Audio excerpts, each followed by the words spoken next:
So, we have already studied with the chemical properties of group 15 elements, like reactivity towards hydrogen we have already covered, and the various questions related to that, reactivity of hydrogen. Similarly, the next property that we have done is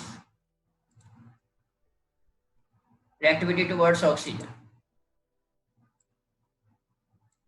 ये दोनों properties बेटा हमने previous lecture में discuss कर ली हुई हैं. आज हम डिस्कस करेंगे the next one, that is reactivity towards halogens. So बेटा simply group 15 elements on reacting or on reaction with halogens form different types of halides. For example, trihalides and pentahalides, the most common one, having general formula as you see here, EX3 and EX5. These two types of halides are obtained when group 15 elements reacts with group 17 elements like fluorine, chlorine, bromine, etc. The most common halide formed by the group 15 elements is trihalide, EX3. ये काफी commonly form किया जाता है by group 15 elements के साथ. पेंटाहलाइड्स की अगर बात करें तो उस केस में नाइट्रोजन डज नॉट फॉर्म पेंटाहलाइड्स. इसके पीछे बेटा वही रीजन है जो हम लोगों ने ऑलरेडी डिस्कस किया था, that is absence of D orbitals. Empty D orbital इसमें प्रेजेंट नहीं होते और ये अपने कोवलेंस को एक्सपैंड नहीं कर पाता उस वजह से. ठीक है. बाकी तो नाइट्रोजन के केस में मोस्ट कॉमनली जो हैलाइड्स बनते हैं वो ट्राइहैलाइड्स बनते हैं, जिनमें NF3, NCl3 ये मोस्ट कॉमन रहते हैं. इसके अलावा ब्रोमीन एंड आयोडीन के साथ भी नाइट्रोजन जो है वो ट्राइहैलाइड्स फॉर्म करता है. ठीक है. मतलब ऑलमोस्ट सारे के सारे all the group members, group 15 elements form trihalides having general formula EX3. सारे के सारे बनाते हैं बेटा ये trihalides with fluorine, chlorine, bromine और आयोडीन के साथ.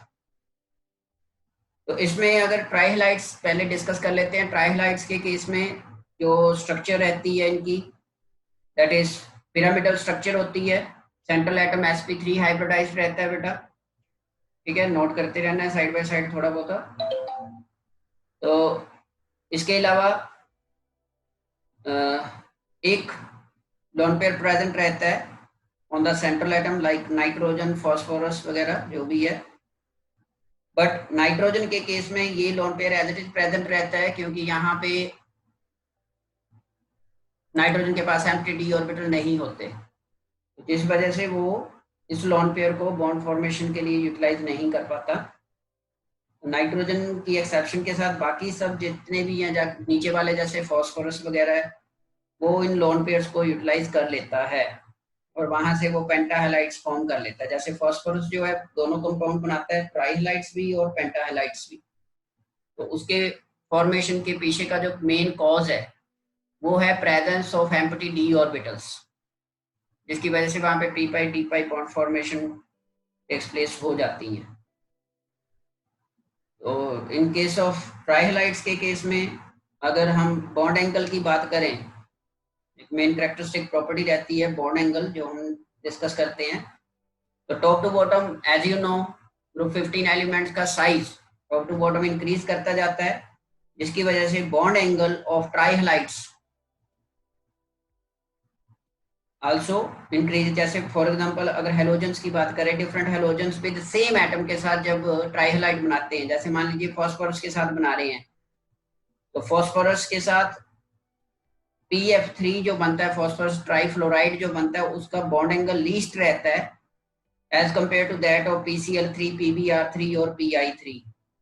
तो टॉप टू बॉटम इंक्रीज करते जाते हैं क्योंकि हेलोजन एटम का जो साइज है वो इंक्रीज करता जाता है. ठीक है जी. Have we move down the group. और सिमिलरली रिपल्सिव इंटरेक्शंस भी एक रोल प्रोड्यूस करती हैं इस केस में। PF3 का बॉन्ड एंगल लीस्ट रहता है क्योंकि वो हाईली इलेक्ट्रोनेगेटिव है, वहां पे आपकी बॉन्ड पेयर रिपल्शंस जो है वो ज्यादा टेक्स प्लेस होती हैं PF3 के केस में, फॉस्फोरस ट्राइफ्लोराइड के केस में। लेकिन जब टॉप टू बॉटम चलते हैं तो उस केस में क्या होता है कि electronegativity top to bottom decrease करती जाती है, साइज इंक्रीज करता जाता है। उसकी वजह से जो बॉन्ड पेयर लोन पेयर जो रिपल्शन टेक्स प्लेस होती हैं वो उनका जो स्ट्रेंथ होती है, जो मैग्नीट्यूड होता है वो भी डिक्रीज करता जाता है, और इसलिए बॉन्ड एंगल्स जो हैं वो वेरी करते हैं रिस्पेक्टिवली। प्रॉपर्टीज की बात करें तो ट्राई हैलाइड्स जो होते हैं वो प्रेडोमिनेंटली कोवलेंट इन नेचर होते हैं, but while moving down the group जो आयनिक करैक्टर होता है वो इंक्रीज करता है। मतलब जो पहले वाले होंगे नाइट्रोजन फॉस्फोरस वाले, ये प्रेडोमिनेंटली कोवलेंट कैरेक्टरिस्टिक शो करेंगे, लेकिन उससे नीचे जब हम बात करेंगे तो वो आयनिक करैक्टर शो करते हैं। जैसे BiF3 बिस्मथ ट्राइहलाइड जो होता है वो डोमिनेंटली आयनिक रहता है, ठीक है। इसी तरह से अदर्स जैसे बात करते हैं BiCl3, BiBr3 और एंटीमनी ट्राइफ्लोराइड जो है वो पार्शली कोवलेंट पार्शली आयनिक, मतलब एक तरह से ड्यूल कैरेक्टरिस्टिक प्रॉपर्टी शो करते हैं ये इस केस में। बाकी ट्राइहलाइड्स ऑफ नाइट्रोजन जो रहते हैं वो लीस्ट स्टेबल रहते हैं। ट्राइहलाइड्स ऑफ नाइट्रोजन, इसमें एक NF3 की एक्सेप्शन रहती है जो स्टेबल रहता है, ठीक है। NF3 नाइट्रोजन ट्राइफ्लोराइड जो रहता है वो थोड़ा स्टेबल होता है। बाकी जैसे NCl3 की बात करें नाइट्रोजन ट्राइफ्लोराइड, वो एक्सप्लोजिव रहता है, हाईली अनस्टेबल होता है। NBr3 and Ni3 nitrogen tribromide और नाइट्रोजन ट्राइआयोडाइड, ये भी बहुत ज्यादा अनस्टेबल रहते हैं, इनको अमोनिएट्स बोला जाता है। वैसे भी जो नाइट्रोजन कंटेनिंग कंपाउंड होते हैं मोस्टली उनको अमोनिएट्स के नाम से जाना जाता है। जैसे इस केस में अगर इनकी बात करें NBr3 Ni3 के केस की, तो ये अमोनिया के साथ को एग्जिस्ट करते हैं, जैसे NBr3.NH3 की फॉर्म में एग्जिस्ट करते हैं ये। बाकी नाइट्रोजन ट्राइआयोडाइड अमोनिएट जो है ये स्टेबल रहता है only in the moist state, moisture की प्रेजेंस में ये स्टेबलाइज रहता है। ड्राई स्टेट में एक्सप्लोड कर जाता है with noise, as explosive act करता है ये, और आयोडीन वेपर्स वहां से प्रोड्यूस होते हैं। बाकी जो नेक्स्ट की जैसे NCl3, NBr3 और Ni3 की जो इंस्टेबिलिटी है वो आपकी नाइट्रोजन हेलोजन बॉन्ड स्ट्रेंथ के विद रिस्पेक्ट टू हम एक्सप्लेन कर सकते हैं, क्योंकि top to bottom halogen atom का साइज इंक्रीज करता जाता है, ठीक है। Size of halogen goes on increasing down the group, तो जिसकी वजह से the bond length between nitrogen and halogen also goes on increasing, so because of which bond dissociation enthalpy goes on decreasing। इस तरह से आप इसको एक्सप्लेन कर सकते हो, ठीक है जी। बाकी NF3 बॉन्ड जो होता है वो स्ट्रॉन्ग रहता है, ठीक है, ये नोट कर लेना है। बाकी NF3 कंपाउंड जो है दैट इज एक्सोथर्मिक कंपाउंड है ये, और इसी वजह से ये स्टेबिलिटी भी शो करता है जो NF3 है।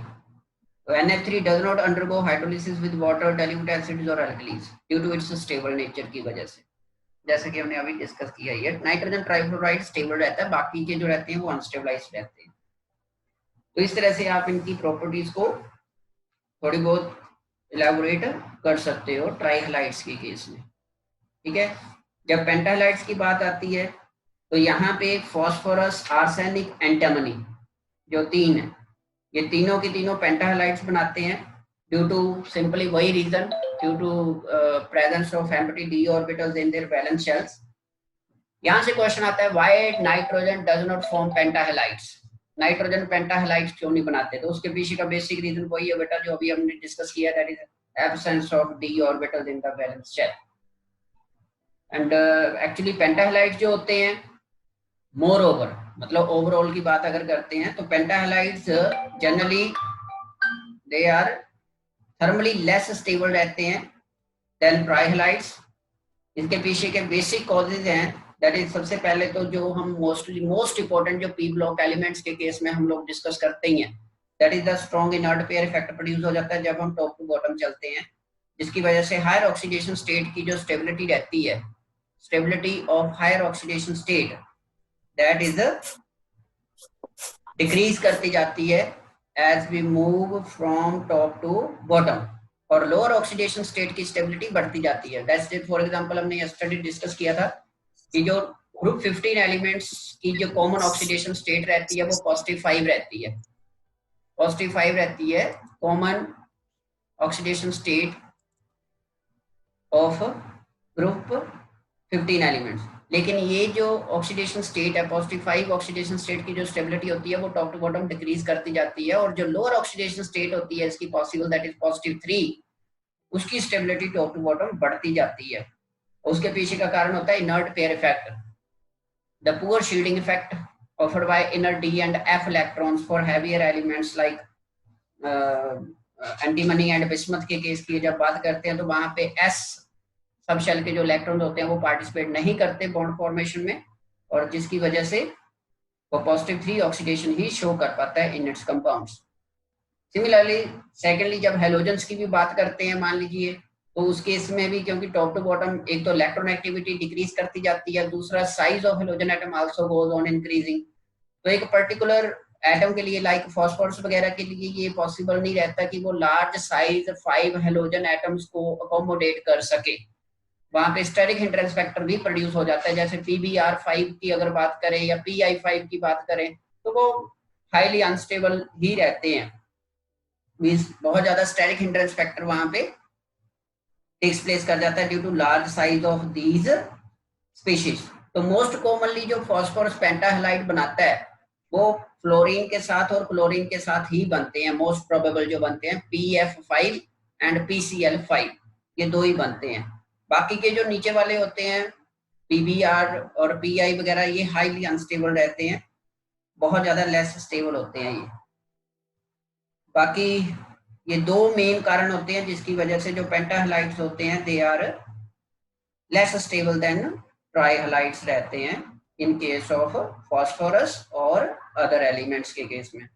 फॉस्फोरस के केस की बेटा जब आप एक्सप्लेनेशन दोगे तो उस केस में याद रखना है कि फॉस्फोरस में आप इनर्ट पेयर फैक्ट को एलैबोरेट नहीं करोगे, ठीक है।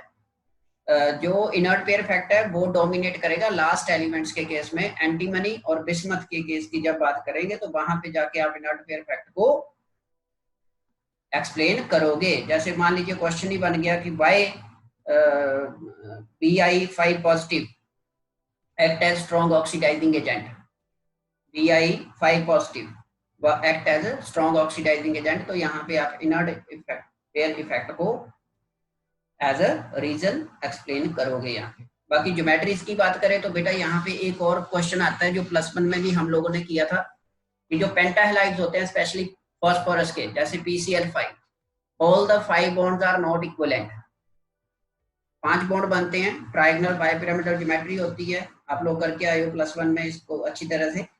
तो वहां पे एक क्वेश्चन अराइज होता था कि जो इक्वेटोरियल बॉन्ड्स होते हैं वो शॉर्टर होते हैं, जबकि जो एक्सियल बॉन्ड रहते हैं दो वो लॉन्गर बॉन्ड्स होते हैं, एक्सप्लेन व्हाई। ये क्वेश्चन +1 में भी था, यहाँ पे भी सेम क्वेश्चन रिटेन रहेगा, तो वही रीजन आएगा बॉन्ड पेयर रिपल्शंस का, ठीक है जी, ये ध्यान रखना। ये क्वेश्चन यहाँ पे एग्जिस्ट करेगा। सेकंड क्वेश्चन यहाँ पे आप लिख सकते हो कि जो PCl5 है वो पेपर स्टेट में तो कोवलेंट फॉर्म में एग्जिस्ट करता है, ठीक है, बट इन क्रिस्टलाइन स्टेट में it act as ionic compound, ठीक है, as PCl4 positive PCl6 negative. ये क्वेश्चन भी हमने +1 में किया था, तो ये भी आपके पास इंपॉर्टेंट क्वेश्चन है जो आपको पेपर में आता होता है, that why phosphorus pentachloride PCl5 exist as ionic compound in the crystalline state। तो उसके पीछे का रीजन है unstable structure. Triangular bipyramidal geometry जो होती है वो हाईली अनस्टेबल होती है, जब ये क्रिस्टलाइन फॉर्म में कन्वर्ट होता है तो वहां पे दो पर्टिकुलर स्पीशीज में ये कन्वर्ट हो जाता है, एनायन एंड कटायन फॉर्मेशन कर देते हैं। कटायन आपके बनते हैं PCl4 जिनकी स्ट्रक्चर टेट्राहेड्रल रहती है, और एनायन बनते हैं PCl6 जिनकी स्ट्रक्चर ऑक्टाहेड्रल रहती है। ये दोनों स्ट्रक्चर्स जो रहती हैं वो ये ज्यादा स्टेबल होती हैं as compare to triangular bipyramidal geometry. So therefore in the crystalline form phosphorus pentachloride exists in the ionic state as PCl4 positive and PCl6 negative combined form में एग्जिस्ट करते हैं दोनों स्पीशीज। ठीक है जी, तो इस तरह से आप लोग शो कर सकते हो PCl4 पॉजिटिव ऐसे स्क्वायर ब्रैकेट में ये बनेगा आपके पास कैटाइन, और PCl जो रहेगा वो रहेगा आपके पास PCl6 नेगेटिव ऐसे। ये आपके पास PCl5 जो है ये आयनिक फॉर्म में इस तरह से एग्जिस्ट करता है। इसको आपने नोट कर लेना है, this is very very important question है, ये काफी ज्यादा आता होता है पेपर में ये। तो इसके अलावा जितने भी पेंटाहेलाइड्स होते हैं वो सारे के सारे लिविस एसिड्स की तरह एक्ट करते हैं। एक क्वेश्चन यहाँ पे और अराइज होता है कि PBr5 जो है, अब PBr5 भी सेम ट्रायगोनल बाइपिरामिडल ज्योमेट्री होती है, लेकिन जब इसकी हम सॉलिड स्टेट में डिस्कशन करते हैं तो PBr5 PCl5 की तरह एग्जिस्ट नहीं करता। यहाँ पे करता है PBr जो रहेगा दैट इज 4 पॉजिटिव रहेगा, PBr4 पॉजिटिव। ठीक है जी, लेकिन साथ में Br अकेला as a negative ion act करेगा आयनिक स्टेट में, ये याद रखना है। और इसके पीछे का जो बेसिक कॉज है बेटा वो है आपका size of the bromide ion. Size of bromide ion, जो ब्रोमीन होती है वो लार्ज इन साइज होता है, तो phosphorus 6 large sized bromide ions को अकोमोडेट नहीं कर पाता, जिसकी वजह से PBr5 जो है that exist as PBr positive Br negative. Similarly Ti5 भी इसी तरह से सिमिलरली एग्जिस्ट करता है बिकॉज ऑफ लार्ज साइज। ठीक है जी, इसी के साथ एक और क्वेश्चन आता होता है why PF5 does not undergo hydrolysis. Why PF5 does not undergo hydrolysis, तो फॉस्फोरस पेंटाफ्लोराइड जो है वो हाइड्रोलाइज क्यों नहीं होता, उसके पीछे भी रीजन जो रहता है दैट इज जो PF बॉन्ड होते हैं फॉस्फोरस फ्लोरीन बॉन्ड्स जो होते हैं दे आर स्ट्रॉन्गर बॉन्ड होते हैं देन फॉस्फोरस ऑक्सीजन बॉन्ड्स, जिसकी वजह से जितने भी ये पेंटाहेलाइड्स होते हैं PF5 जो होता है ये हाइड्रोलाइज नहीं हो पाता, मींस जिसको आप हाइड्रेशन थेरेपी होती है that is not enough to break the PF bonds, वो इतनी ज्यादा रिलीज नहीं होती कि PF बॉन्ड को ब्रेक कर सके। लेकिन जो आगे वाले होते हैं बाकी के PF5 को छोड़कर बाकी के फॉस्फोरस के जो हैलाइड्स हैं PCl5 की बात कर लें या PBr5 की या आगे वाले जितने भी हैं वो सारे के सारे इजीली अंडरगो उनकी हाइड्रोलिसिस जो होती है वो इजीली हो जाती है और वहां से H3PO4 जो आपके पास फॉर्मेशन हो जाता है फॉस्फोरिक एसिड जिसको आप बोलते हैं। ये है आपके पास रिएक्टिविटी टुवर्ड्स हैलोजेंस, आप इस तरह से इसको एक्सप्लेन करोगे। आगे नेक्स्ट आता है आपके पास रिएक्टिविटी टुवर्ड्स मेटल्स। तो मेटल्स के केस में जितने भी एलिमेंट्स हैं of group 15 elements they react with metals to form binary compounds, जिनमें इनकी ऑक्सीडेशन स्टेट मोस्टली क्या रहती है -3 ऑक्सीडेशन स्टेट रहती है because of their higher electronegativity as compare to those of metals. तो इसमें कैल्शियम नाइट्राइड्स जैसे नाइट्रोजन के केस में, फॉस्फोरस के केस में कैल्शियम फॉस्फाइड बन जाते हैं, आर्सेनिक के केस में आर्सेनाइड्स बन जाते हैं, इसी तरह से एंटीमोनाइड्स फॉर्मेशन हो जाती है और बिस्मथ के केस में बिस्मथाइड्स बनते हैं। ये जो है इस तरह से ये रिएक्ट करते हैं आपके ग्रुप 15 एलिमेंट्स विद मेटल्स के साथ। ठीक है जी, तो ये था आपके पास द मेन केमिकल प्रॉपर्टीज जो हैं, the basic chemical properties of group 15 elements. यहां से रिलेटेड जैसे ये एनसीईआरटी के क्वेश्चन है कुछ, जैसे the nitrogen exhibit positive 5 oxidation it does not form pentahalides. ये अभी जो हमने क्वेश्चन डिस्कस किया वही है ये, that is it has only s and p orbitals होते हैं, it does not have empty d orbitals to expand its covalence, therefore it does not form pentahalides. Similarly PH3 has lower boiling point than NH3, ये हमने hydride के case में discuss किया था। Ammonia के case में क्या होता है, इंटरमोलिकुलर हाइड्रोजन बॉन्डिंग होती है दैट इज स्टेबल रहती है, स्ट्रॉन्गर रहती है, जिसकी वजह से उसका बॉइलिंग पॉइंट हायर होता है देन दैट ऑफ PH3। ये क्वेश्चन आए हुए हैं बेटा बोर्ड में। इनका जो PDF का जो असाइनमेंट है आपकी 10 ईयर क्वेश्चंस की असाइनमेंट है वो दोनों चैप्टर्स की मैंने इकट्ठी भेजनी है, आज या कल, मोस्ट प्रोबेबली आज ही भेज दूंगा।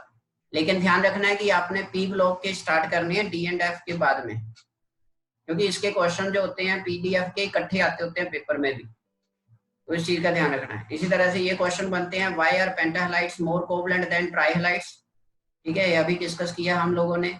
Similarly why is bismuth trihydride the strongest reducing agent among all the hydrides of group 15 elements, ये हमने यस्टरडे लेक्चर में डिस्कस किया था, क्योंकि top to bottom size increase करता जाता है, BiH बॉन्ड लेंथ इंक्रीज करती जाती है, तो hydrogen liberating tendency also goes on increasing, जिसकी वजह से जो बिस्मथ हाइड्राइड होता है ये ज्यादा स्ट्रॉन्गर रिड्यूसिंग एजेंट की तरह एक्ट करता है then that of others.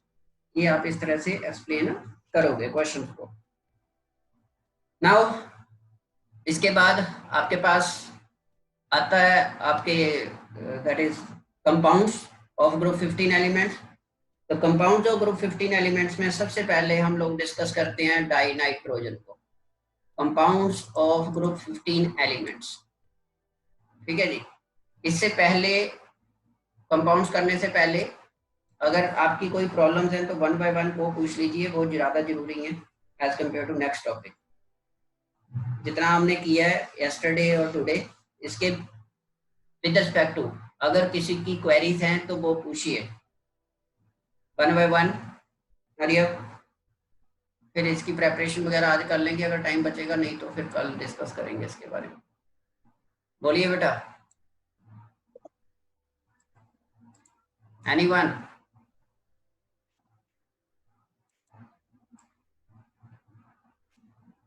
Yes, बोलो भाई। No sir. आसमी, आर्यन, ईशांश और मेघना चौधरी, नमिता, प्रतिभा? No sir. पढ़ रहे हो side by side, detail study कर रहे हो? फिर लेक्चर सुन के छोड़ देते हो बस?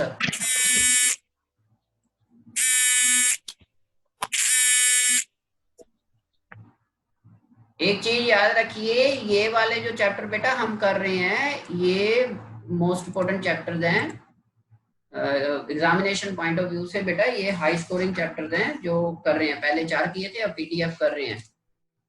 इनको थॉरोली स्टडी करो जो भी आपके पास मटेरियल है उससे, क्योंकि ये पी ब्लॉक वगैरह तो इसका तो जितना मटेरियल हो उतना ही कम है, क्योंकि यहाँ से बहुत ज्यादा क्वेश्चंस बनते हैं। तो side by side detailed study करिए इनकी, ठीक है, और कोई क्वेरीज होती हैं तो उनको पूछा करो। ये काफी रीजनिंग क्वेश्चंस आते हैं, रीजनिंग ही आते हैं इन चैप्टर्स में से, पीडीएफ में से। चलिए फिर नाइट्रोजन, डाई नाइट्रोजन आज थोड़ा सा डिस्कस कर लेते हैं। डाई नाइट्रोजन आपको पता है nitrogen in the atmosphere N2 की फॉर्म में एग्जिस्ट करती है। इसको डिस्कवर किया था बाय डैनियल रदरफोर्ड ने 1772 में इसकी डिस्कवरी हुई थी बेटा, बाय डैनियल रदरफोर्ड 1772। ये डायटोमिक गैस होती है in the elemental state and इसीलिए इसको डाई नाइट्रोजन के नाम से जाना जाता है। और एक चीज और जो हमने अभी डिस्कस नहीं की है वो ये कि नाइट्रोजन की प्रॉपर्टीज की वजह से ही ग्रुप 15 एलिमेंट्स को निकोजन्स बोला जाता है। निकोजन्स, PNICTOGENS, निकोजन्स, ठीक है। वो इसकी प्रॉपर्टीज की वजह से ही बोला जाता है इनको निकोजन्स, क्योंकि ये foul smelling that is suffocating smell produce करती हैं, सफोकेशन करती हैं। They cut the supply of oxygen, जिसकी वजह से सफोकेशन होती है। तो उस वजह से इनको फिर क्या बोला जाता है, निकोजन्स बोला जाता है।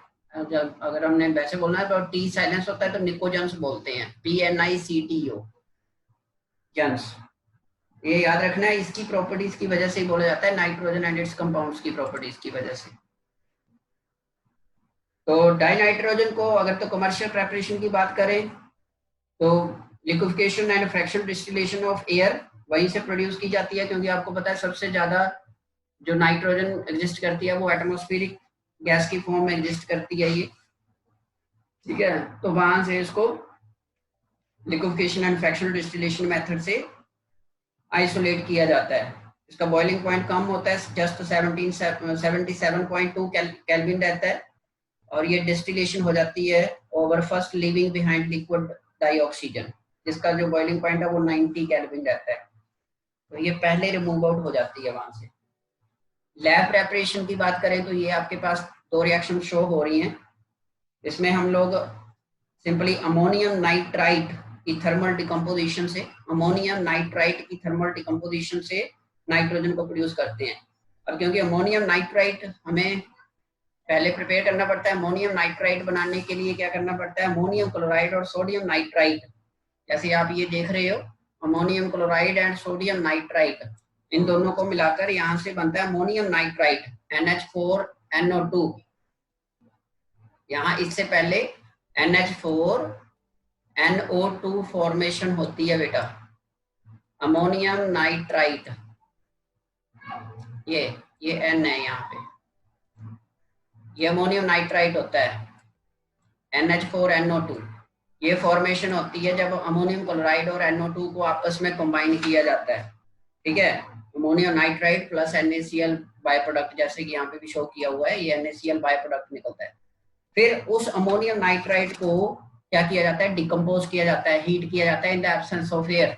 इस अमोनियम नाइट्राइट को जब हीट करते हैं तो हमारे पास ये नाइट्रोजन जो है डाई नाइट्रोजन गैस प्रोड्यूस होती है along with water vapours, that is water in the liquid form में ये प्रोड्यूस होता है।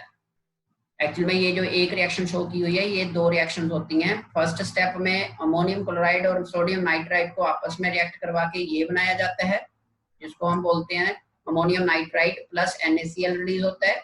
सेकंड स्टेप में अमोनियम नाइट्राइट को हीट किया जाता है, सिंपली हीट करते हैं इसको, ट्रायंगल का साइन, और जब हीट करेंगे तो आपके पास बनेगा N2+2H2, ये फॉर्मेशन होती है। ये आपकी लैब प्रेपरेशन है by thermal decomposition of ammonium nitrite.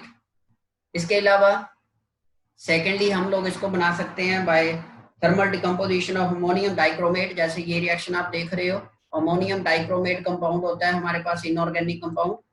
इसके विद रिस्पेक्ट टू इसको जब थर्मली डिकम्पोज किया जाता है तो वहां से भी हमारे पास नाइट्रोजन गैस जो है वो प्रोड्यूस हो जाती है along with the formation of chromic oxide, Cr2O3 बन जाता है आपके पास। ठीक है जी। इसके अलावा अमोनियम जो अमोनियम डाइक्रोमेट की प्रेपरेशन है, ये तो सिंपली जब पोटाशियम डाइक्रोमेट को अमोनियम क्लोराइड के साथ ट्रीट किया जाता है तब वहां से बनता है अमोनियम डाइक्रोमेट। पोटाशियम डाइक्रोमेट होता है K2Cr2O7, इसको ट्रीट किया जाता है अमोनियम क्लोराइड के साथ NH4Cl के साथ, तब हमारे पास ये बनता है। यहाँ से K2Cr2O7 पोटाशियम डाइक्रोमेट के साथ K2Cr2O7 इसको ट्रीट किया जाता है विद किसके साथ, अमोनियम क्लोराइड के साथ NH4Cl के साथ। ये जब पोटाशियम डाइक्रोमेट और अमोनियम क्लोराइड को आपस में मिलाया जाता है तब बनता है अमोनियम डाइक्रोमेट। फिर अमोनियम डाइक्रोमेट को थर्मली डिकम्पोज करके आपके पास बनती है नाइट्रोजन गैस, ये रहता है। इसको अच्छी तरह से कर लेना है। और एक सिंपल सी रहती है थर्मल डिकम्पोजिशन ऑफ सोडियम और बेरियम अजाइड्स। सोडियम और barium azide, barium azide BaN3 device होता है और सोडियम अजाइड NaN3 होता है, NaN3, ये सोडियम अजाइड रहता है, this is called sodium azide NaN3। तो इन दोनों को जब हम लोग डिकम्पोज करते हैं, थर्मली डिकम्पोज किया जाता है तो वहां से आपके पास नाइट्रोजन गैस जो है वो रिलीज होती है अलॉन्ग विद मेटल। जैसे सोडियम अजाइड कर रहे हैं तो सोडियम प्रोड्यूस हो जाएगा, और अगर यहाँ पे जैसे ये बेरियम अजाइड कर रहे हैं तो बेरियम प्रोड्यूस हो रहा है। इस तरह से ये नाइट्रोजन फॉर्मेशन के डिफरेंट लेबोरेटरिकल मेथड्स हैं ये, जिनकी वजह से हम लोग लैब में इनको प्रिपेयर किया जा सकता है डाई नाइट्रोजन को। ठीक है जी। बाकी प्रॉपर्टीज की बात करें तो प्रॉपर्टीज ठीक है इनकी, कुछ ज्यादा टिपिकल टाइप प्रॉपर्टी नहीं है। कलरलेस ऑर्डरलेस गैस होती है, टेस्टलेस है, नॉन टॉक्सिक गैस है। ठीक है, दो स्टेबल आइसोटोप्स होते हैं इसके, N14 एंड N15। सोलबिलिटी बहुत कम होती है इन वाटर में। ठीक है, जैसे कि हम लोगों ने स्टडी किया ही है हेनरी लॉ के केस में बताया था आप लोगों को, वहां पे बेंच फॉर्मेशन हो जाती है डिसीज डीप सी डाइवर्स में, जिसकी वजह से ऑक्सीजन सिलेंडर्स में आज की डेट में हीलियम गैस को फिल किया जाता है along with oxygen and nitrogen. तो सोलबिलिटी कम होती है, लो फ्रीजिंग पॉइंट है एंड बॉइलिंग पॉइंट आल्सो लो होते हैं इनके, जैसे कि आप लोगों ने ऊपर टेबल में पढ़ाई है। इसके अलावा it is absorbed bye activated charcoal के ऊपर इजीली एब्जॉर्ब हो जाती है ये, ठीक है जी। तो ये थी आपकी nitrogen and its some of the physical properties. अब केमिकल प्रॉपर्टीज के बारे में और इसके कंपाउंड्स के बारे में कल स्टडी करेंगे, ठीक है। टिल देन आप लोगों ने इसको अच्छी तरह से एक बार प्रीवियस टॉपिक जो किया आपने केमिकल प्रॉपर्टीज को, उनको बेटा अच्छी तरह से एक बार दोबारा रिवाइज कर लेना है।